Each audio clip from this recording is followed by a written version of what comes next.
Lupa just landed, and she's already defining the meta. If you want to build her fast, play her right, and melt bosses, this is your complete guide. Let's get into it. Let's start with the basics, literally. Lupa's basic attack is a 4-hit combo, and all of it deals fusion damage. Simple, clean, and it serves 2 jobs. It regenerates energy and fills her Forte gauge. Now here's where things get hot. Lupa's Forte is the core of her entire kit. Every time she attacks or uses skills, she builds up her Forte gauge.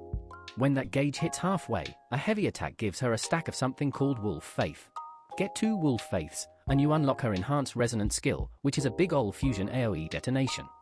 And yeah, it hits hard. The coolest part? After using her Liberation, more on that in a sec, she enters a state where her gauge fills ridiculously fast. This means you can speedrun her rotation, hitting that Enhanced Resonance skill on repeat if you know what you're doing. This is what makes her feel so fluid in battle. Forte is what you level first. It's literally the beating heart of her entire playstyle. Her default resonance skill is called Feral Fang.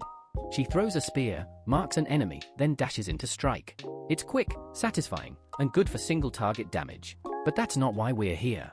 The real juice is in the enhanced version, triggered when you have 2 Wolf Faith stacks.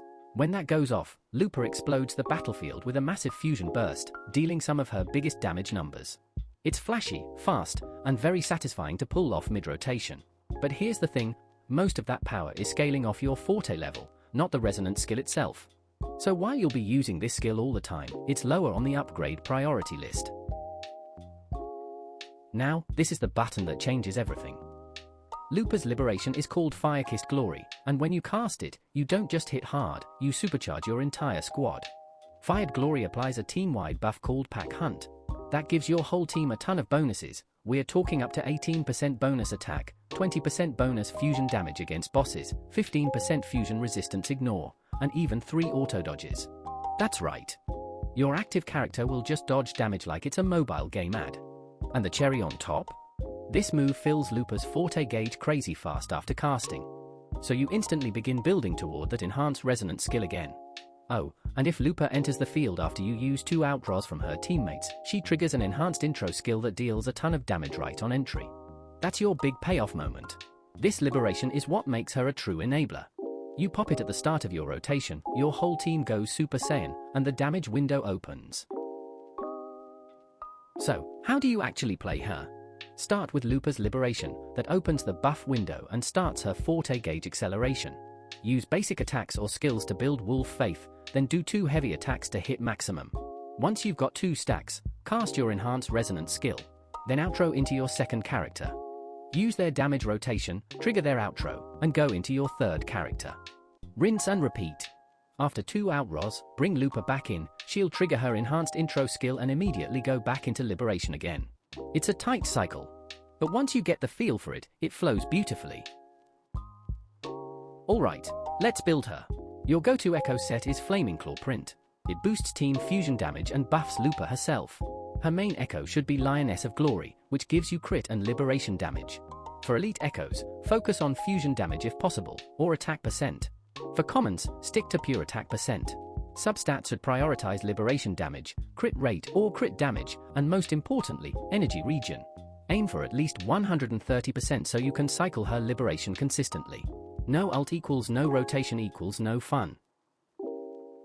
Best weapon? Her signature, Wildfire Mark. It gives you a 48% crit damage boost, buffs her liberation damage by 24%, and gives the entire team 24% more fusion damage. That's a total of 59% fusion buff when you factor in everything. It's cracked. If you can get it, do it. If you can't, go for Lustrous Razor for a solid liberation boost. Age of Harvest and Verdant Summit are also great options, thanks to their crit stats and fusion-friendly passives. If you're F2P, the Battle Pass Weapon Autumn Trace is actually decent. And if you're completely broke, Waning Redshift is okay, but please, replace it when you can. Now that you've got the build down, let's talk about what really turns Lupa from strong to straight-up busted, her team. Her best teammates aren't just good fits, they're practically her soulmates in combat. Enter the Fusion Trinity, Lupa, Brant, and Changli, a squad so well designed, it feels like they were coded to complete each other. Lupa's outro buffs basic attack and fusion damage. Brant deals basic attack damage, and his outro buffs resonance skill and fusion damage. Changli deals resonant skill damage, and her outro buffs liberation damage and fusion. And guess what Lupa deals? You guessed it, liberation damage. Every damage type is covered, every buff flows into the next.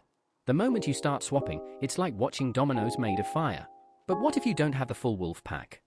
Let's talk substitutes. Missing Brant? Tough loss, he's the only fusion-based healer at Shielder right now, and you'll feel it. But Shorekeeper can hold the line. You'll lose about 9% fusion residential ignore and some damage scaling, but you gain survivability and a decent rotation enabler. Verena also works, but your rotation gets a little tighter. No Changli? You've got a few options. Jixia can slot in as a resonant skill-focused DPS. She won't get as much mileage from Brant's buffs, but the playstyle is familiar. Encore is also viable, especially in Hypercara-style setups, though you sacrifice some quick-swap synergy. Just know, if you're missing both Brant and Changli, the comp becomes more of a general DPS plus support setup than a true mono-fusion build. Still strong, just not quite the elegant death machine.